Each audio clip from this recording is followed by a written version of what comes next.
Hello and welcome to the Pilot Review Show. This is Scott Ross. Joining me today as normal is Timberwolf. How's it going, guys? And for today's show here, we're going to do a little bit of review here, kind of looking at a build from Timberwolf actually. So we're going to go and talk about what he's got, what he's been doing, and what makes it a little bit more unique compared to what some people might consider a top running ship. So one of the things that I just want to point out with this ship is it's actually a T5U tactical, right? Yep. Tactical Odyssey. So when you think DPS, you don't typically think the Odyssey and DPS in the same line. Oh no, no. In fact, I've had a lot of people ask me, like, really, the T6 Tactical Odyssey? I've actually, because of the plasma consoles, people have been telling me that I should put out the Zen for the Science Odyssey for the extra console, or I should just suck it up and go for the Armitage or some other ship. No, sorry, no. I will be honest. I love the Odyssey and the look that it has. It is just a beautiful ship. It is not one that I will put into my array that I use full time, because my full time captain is obviously is going to have an issue with the ship because it's a Romulan versus a Federation captain. So I have slight issues. I can't exactly run it. Otherwise, I would be running it all the time. So obviously, that's what we have here. We'll go ahead and do the video. I've got the sound turned down because it is there's talking on the stream here. So obviously, we don't want to have that going on here. And while so that is we'll go ahead and play this. We'll break it down. We'll stop it from time to time to kind of discuss some things. If I see anything that I happen to notice, we'll definitely stop it, talk about it, because things like that can help both Timber out and all of you guys out there. I hope it helps out seeing these any mistakes that goes on from people and any things that we point out that we're doing and the same thing. Once again, this is a top end run, so there's obviously the wait for pets call. This one here doesn't have any pets. No, it. No, I don't think. No.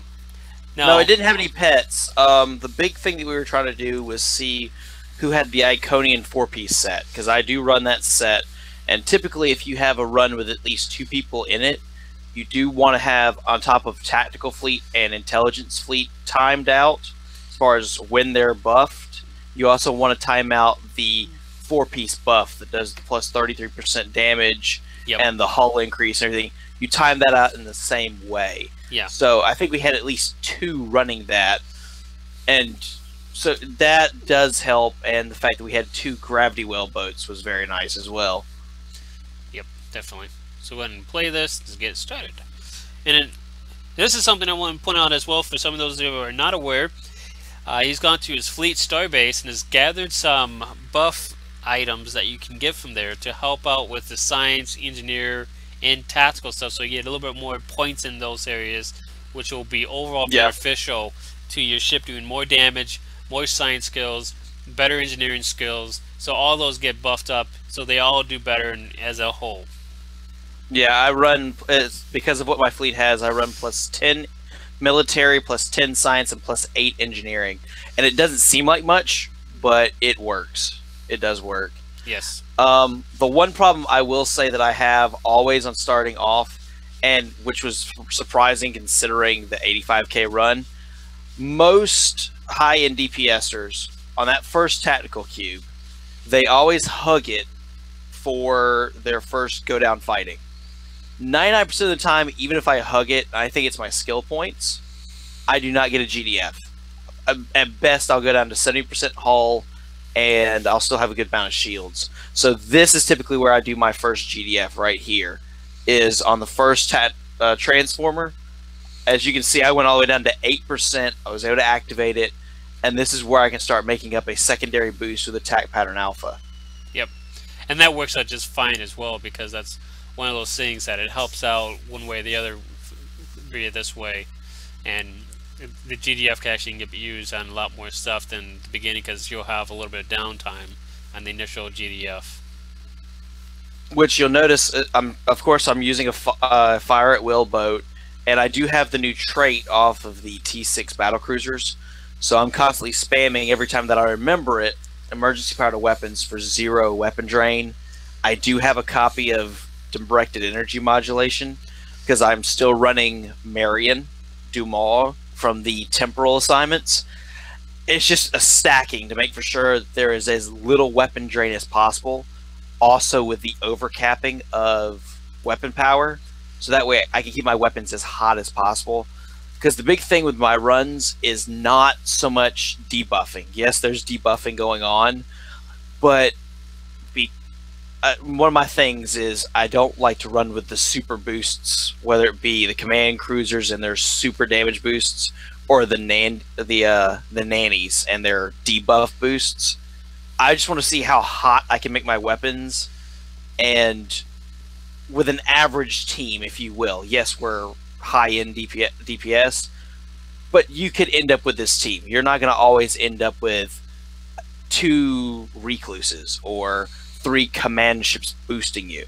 But you could end up with 3 science tunes, which is what we have here. So it's more of what you would probably face in a pug, is what I try to go for my DPS runs. And most of the time it works out, as you're seeing. The final tactic, and I'll explain my tactics from the Transformers. My final tactic here when I'm at the gateway and the tactical cube, when I park, I try to park in between the two so I can have flanking bonus on the gateway. And because I'm pulling so much threat, I will pop a biomolecular shield from the rep store and boost any kind of hull heals I have for the damage immunity, because I'm going to need that 4 seconds of immunity from that heal, and the extra boost to shield and hull heals are needed when you're pulling that kind of threat, especially if you're the one you're pulling most of the threat from DPS, or from if you're a tank and you're tanking, you've got to have heals, otherwise you're gone. It's as simple as that. Yep. Now, one thing you probably could have done is you probably could have parked a little bit closer. Let me pause this right here. You probably could have parked a little bit closer to this spear, get yourself within that 6 kilometer, because you can actually get 6 kilometers on both the spear and the tac cube. Yeah, okay. And that's the thing with this new trait, that the closer you are, the more damage you have. That one particular section, when you've got tac cube and gateway, it's hard to maximize that particular trait because of the distance factor, unless for some unknown reason the tac cube spawns a little bit closer. Then you can start maximizing it. But most of the time, it's either you park in the center and you really don't have a boost from it, or you pick which one you're closer to.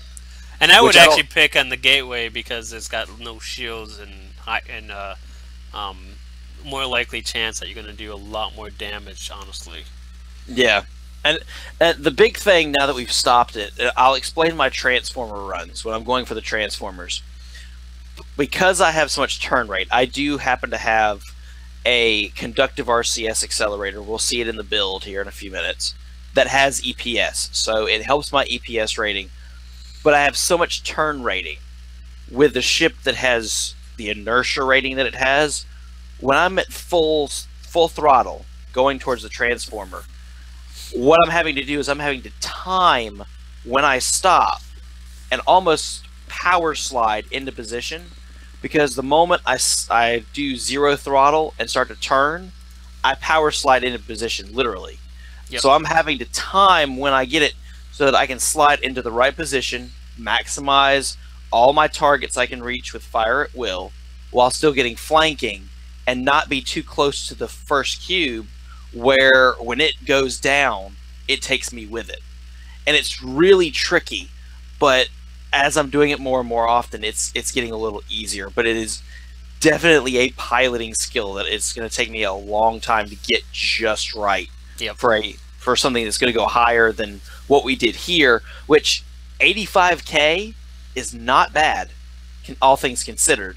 If I remember correctly, from what Kirby showed me on the parse, only about 22,000 of my DPS was plasma consoles. So if you take away the plasma consoles, that's an average of still about 65, 63 to 65. Yep. Which is not bad by any means. It's one of those things. I've got the power. My thing is piloting. And my piloting will probably push me past 100K on a left to right run, and definitely a 3-2 split. Yep. And this ship here can do it, I think. So here's the build here. So oh, isn't she pretty? I'm actually about 350 marks away from my 4-piece right now. Oh, no, 350 marks away from my 3-piece set right now. And then tomorrow I should be able to get the 4th piece item, which is the shields. So I'm actually looking forward to that. Because I finished the tier 5 tree tomorrow. So, alright, so here's the build here. That is now epic, which you're highlighting. Yep, I was about to say that would be one thing I would get up to epic. Which at epic, it is plus 100% power transfer rate. Versus like 70. Yeah, and it's also plus 50% turn rate. So that's why whenever you see me going and stopping, I slide so much, is because I have so much turn rate on this big boat that when I stop to try and turn, or even when I'm turning at full throttle, I do have the tendency to slide a little bit. It's almost like I'm ice skating at times. It's fun, but it can be very dangerous if I'm not timing things just right. Yep, you have to perfectly time things. My abilities, as far as my bridge officers, the only one that I typically change out, and this was an experimental build that I'm working on for about a month now, with the new trait and a few things from Tom, from Sarcasm Detector, and even from the show. The only ability that I will switch out is Tychon's Rift 1. I've actually been trying to see if either Energy Siphon will work, or if I think I might need a little extra boost to my heals, I'll go back to Transfer Shield Strength, because with the amount of DPS I can pull without that, I can actually put another shield heal in my Lieutenant Science and be fine. Yep, totally. Because you typically got someone else that can launch that Tychon's Rift on you. Yeah. As far as you can see, my skill points, the only one I really didn't do is maneuvers because of my defense rating. I'm always moving. And when I'm stopped, defense really doesn't help me much for maneuvers. From what I've been able to learn as far as the point scale, on most of these that I only have 6 points versus 9. A lot of times once you go past 6 on those particular skills, you're not seeing a substantial boost versus what you're spending. Yep. So your return on investment, and a lot of people hear me say this, and it's my marketing classes coming out of me. I'm sorry, but it's how I think a lot of times. The return on investment for what you're spending is not worth what you're spending. You're much better off just having these first 6, and then if you feel squishy, you can make up for it with a trait, with a bridge officer ability, with a console.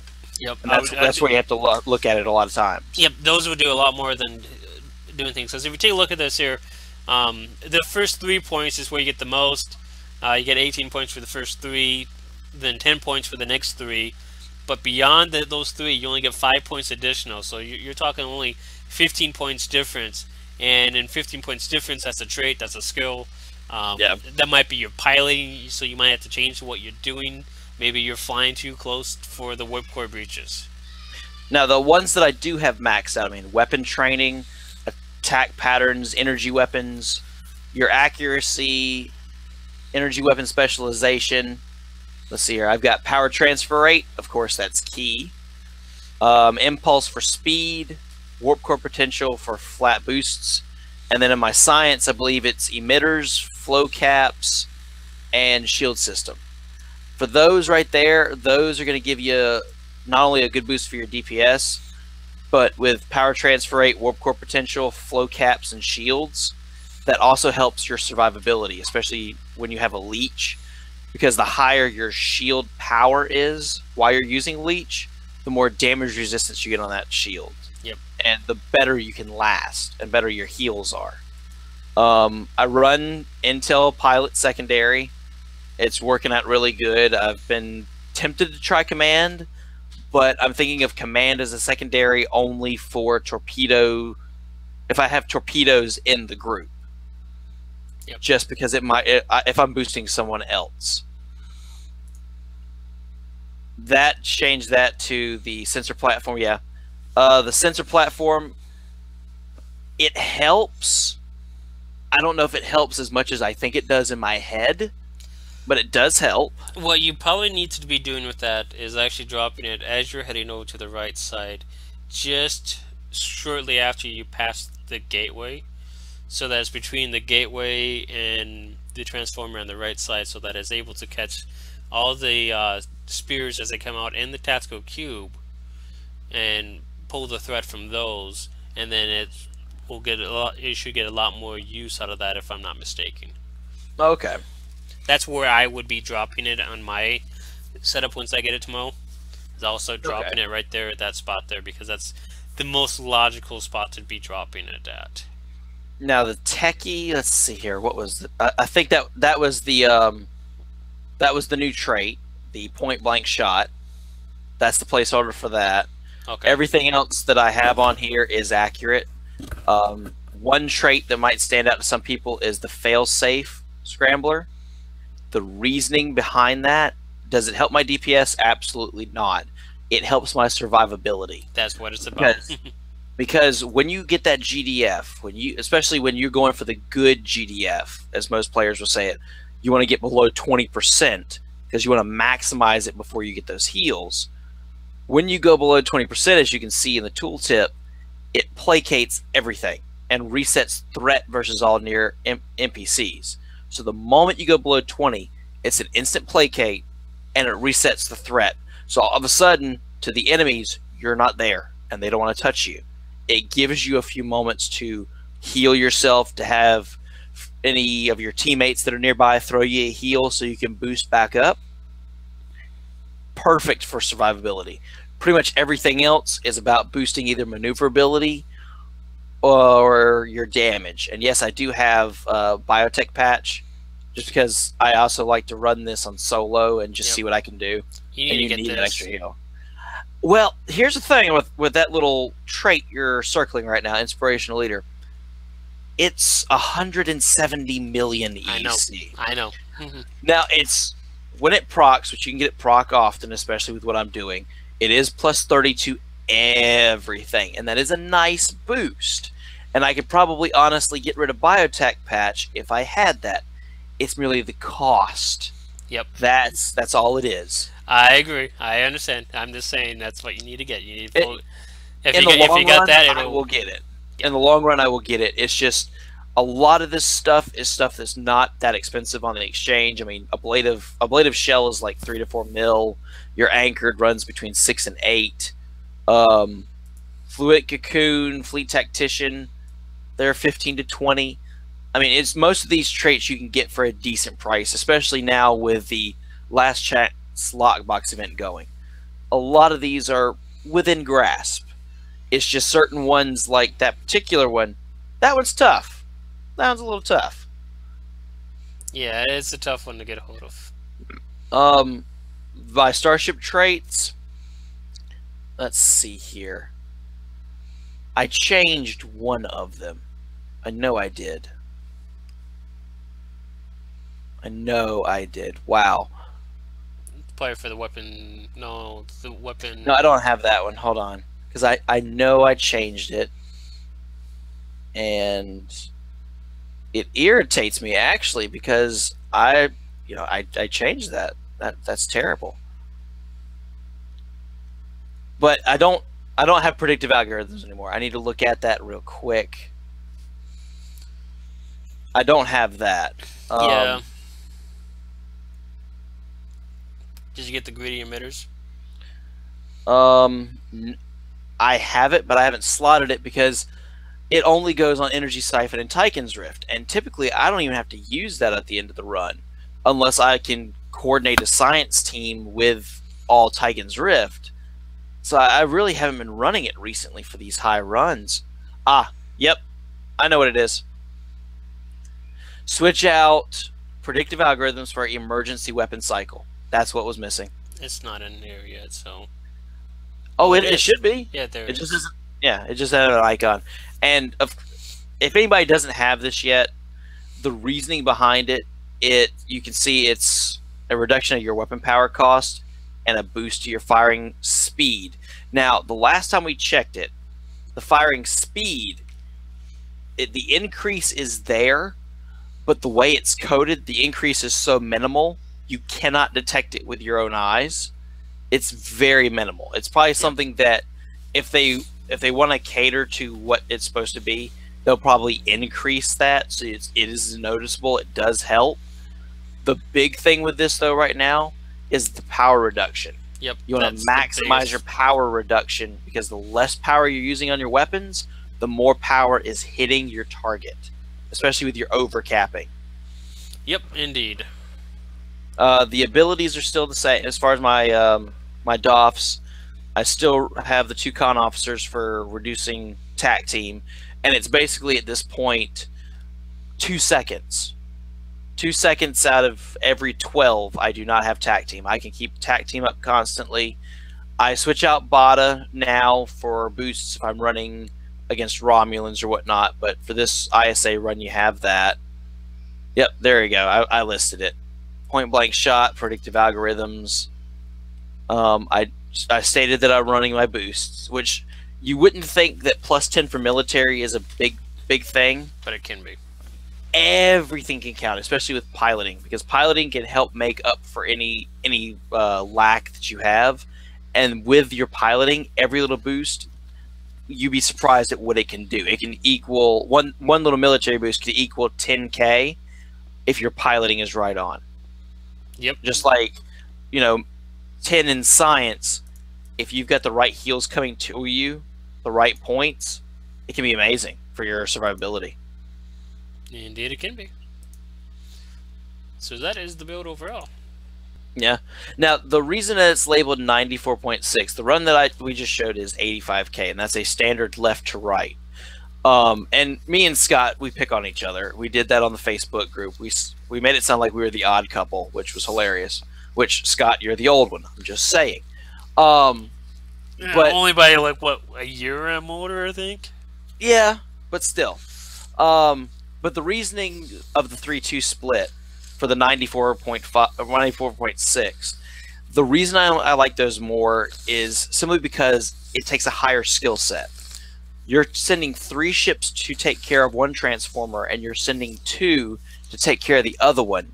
The whole goal is to make both transformers pop at the exact same time. Then everybody focuses on the center. That takes a tremendous amount of combined DPS per group and a lot of coordination. Yep. And it's, for me, it's more of a challenge, and that's why I like those higher numbers, because 94.6, I'm thinking with a 3-2 split would probably equal about 85 on the left to right because of the time difference, because 3-2 splits when done right are significantly faster. So that's the other thing that helps your DPS, is nothing has changed except you've sped up your run almost 2-fold, because you've gotten it twice as much done in the same amount of time. It's a challenge. You're focusing more on making sure you're surviving, everything's popping. That's why I love them. That's why I like those, because it's almost like an adrenaline rush. It really is. You have to really be on your toes and watching, make sure you're not dying, especially if you're on the 2 side. You cannot die on the 2 side, otherwise the entire thing fails. It's absolutely over. And the 94.6K run that's on my channel, when I was doing my chase for 80K, we had, if I remember correctly, my side did a scimitar. I had a science Vesta. I'm not looking at the video right now. A science Vesta and myself and my T5 Odyssey. The other side had 2 scimitars that were high-end 75K plus. That's what they've been rated at. And that's how we were able to get it done. Now, could that run be done with ships other than scimitars? Of course. the reasoning behind the scimitars is how they are built compared to Odysseys and Bordeaux. They are built with everything that's in the game, with their weapon layouts, with the Romulans having innate crit chance and crit severities. They're built for high DPS. So in a way, they are a little easier to get, but at the same time, they have their own flaws. If I understand correctly, Scott, they at one point had power level issues. Yep. You couldn't have as high of power levels with them. So that was more your focus. And if you look at some of the high-end scimitar builds, they don't have to stack the consoles I do. They're stacking more for power levels. They're adjusting their power levels for their leech. They have to do a slightly different build. They have to have slightly different warp cores, or singularity cores, I should be correcting myself. Yep. We have to have I mean, it really depends on the setup. I mean, in a scimitar, to get yourself with 4x 75 level powers, it depends on your setup. If you got supremacy, if you got leech, you can use those two alone to get your 4x 75, and then you can use any fleet core or any other singularity core that you want instead, and still be able to get your amp from those. But if you don't have both leech and supremacy, you're pretty much going and using a fleet mine singularity core, so that you can get the engine and shield power boost, so that you're ending up with your 4x75s. Which, if I'm not mistaken, those are the Thoron? Are those the Thorons, or are those the hypercharged? It's the hypercharged from the mine. Okay, yeah, okay. If you could get away without, then you're using the Thoron, or in my case, for example, I'm using the Iconian core. Well, that's because the Iconian 3 and 4 piece are so I nice. haven't even switched over to the Iconian 3 and 4 piece yet. But it is nice. Yes. They did really do a good job for, and it's not just a DPS set. I do want to stress that. Does it have DPS bonuses? Yes. But the survivability that set gives as well, and considering it has, if I remember correctly, it has a hot restart on shields. It has a hot restart on weapons, which is a Tholian nightmare for a lot of you that play against Tholians. They love to disable your weapons. You have a near instant reset on your weapons with that set. You have a shield reset with that set. So you have, you've got kinetic damage resistance. You've got a lot of structural integrity, defense, energy damage resistance rating when at 100% throttle. Most of the time you are. Yep. Engine power settings. Yep, there it is right there. The remove shield disable condition after 1 second. 1 second. All energy damage to shields reduced by 20%. Removes 1 debuff every 10 seconds. Your warp core removes weapon disable conditions for 1 second. You get additional engine power. Engine power to shield power. You have hull and shield regen while staying at full impulse. Yep. And then if you bring it, let's see here, the singularity, because I do not run Romulans, at least not yet. Yep. This one gets engine power based upon your singularity level. So what that means for those who are unaware is, as you're attacking and getting attacked, your singularity core levels up, and eventually you get a tier level on your singularity core, and you get 5 tier levels before you either max out what your power is getting, your power boost in this case, or you're maxing out what your singularity core abilities can do as far as damage. At tier 5, obviously it's going to do a lot more damage, but at a tier 1 you can do it a lot more. Yep. And then if you bring up the shields for that set, I like the shields by themselves. So let's see here. Right there it is. There he is. For those shields right there, just that alone right there. If you run nothing else but those shields, you have, if anything disables your shields, they come up in a second. But the big thing he's highlighting, removes 1 debuff every 10 seconds.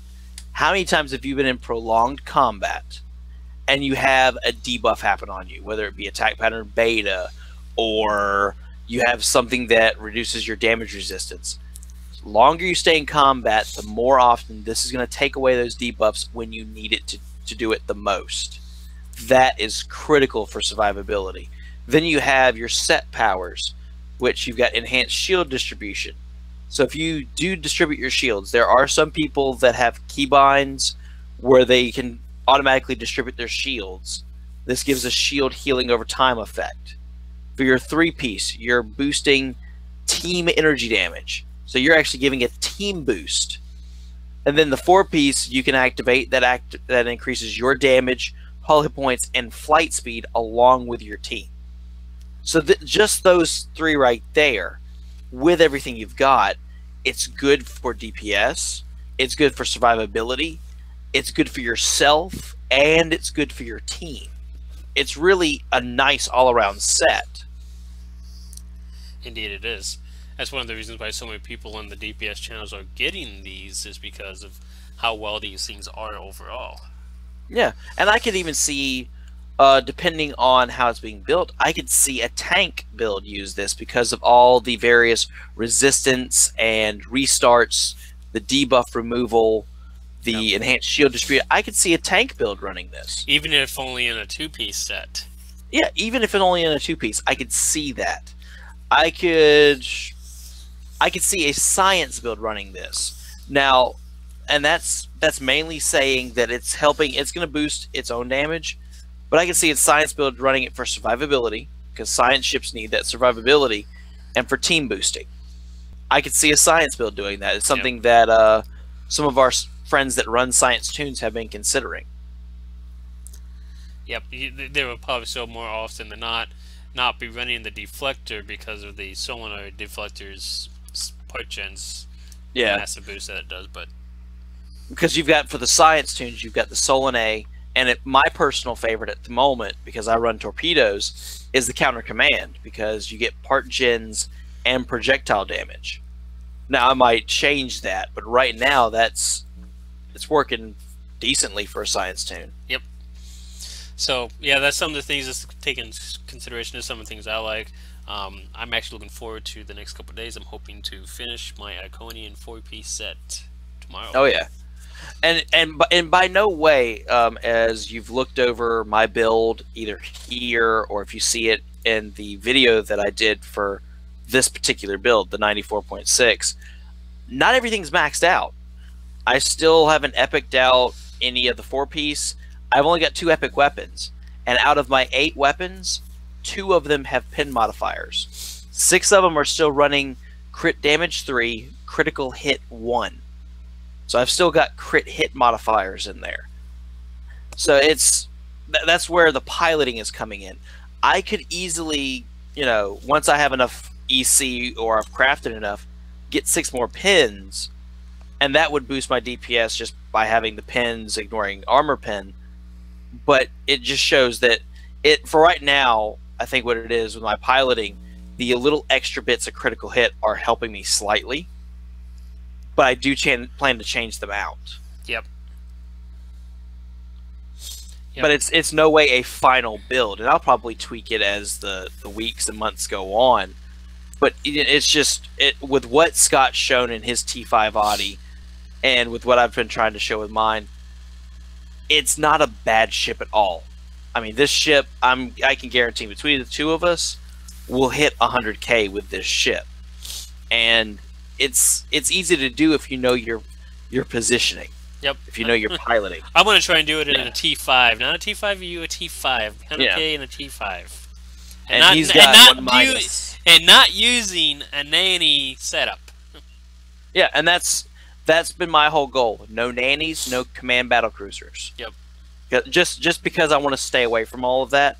I just want to see what teamwork can do as far as what the average player would have access to. The average player would have access to the Iconian set. They'd have access to science builds doing debuffs, gravity wells. You could even have an engineer as a tank to take all your threats. So all you have to do is DPS. You don't have to worry a thing about your own heals because you're not getting hit. So there's a lot of options. This particular build, I can tell you right now, probably wouldn't do well in a pug run, or simply queuing up and having 4 random players pull in. I'm used to playing with specific players. I know them. I've been running with them for a long time now. So I can modify this build slightly to maximize what I can do and what they can do.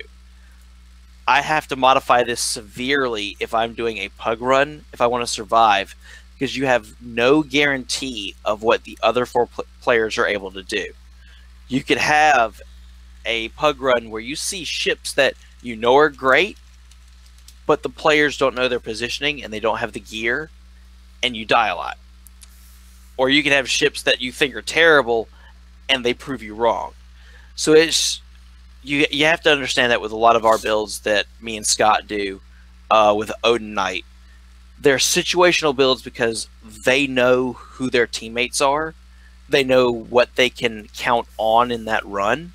So we build accordingly. These builds would look different if we lived the pug life. I can guarantee you that. Oh yeah.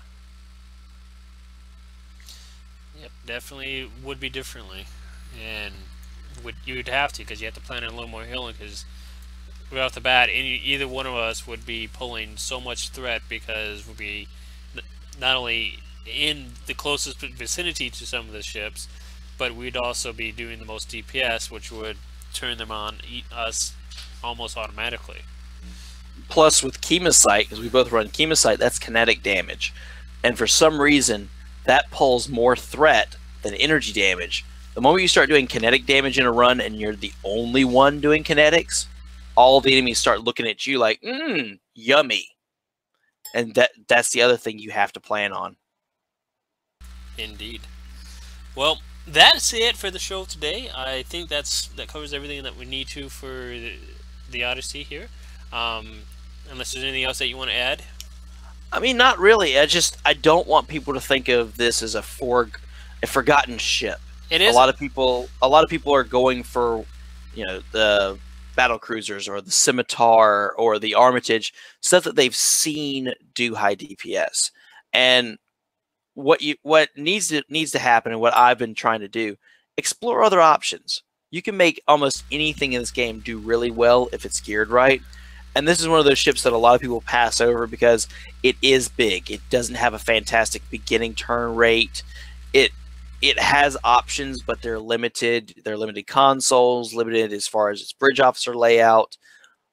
But if you spend the time to gear it up right, which it's taken me a year to do, if you just spend the time to learn that starship and to build it up, you'd be surprised at what that forgotten starship that's collecting dust could really do for you. Oh yeah. I mean, shoot, I'm doing 50k in a ship that's a T5 and on a captain that is not maxed out yet. Yeah. Once I get my piloting down, I could average 100 to 120k with a maxed out build. And the fact that I'm able to average 60, I believe it's 65 is my average right now, is not bad at all things considered. Yep.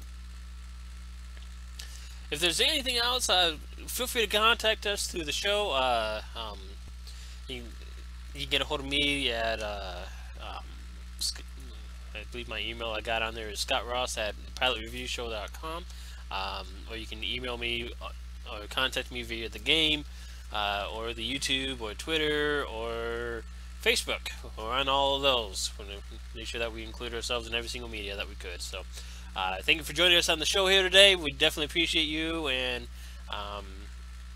as always, we look forward to seeing you at the next show that's going to be next Saturday. Thank you, and have a wonderful day, everyone.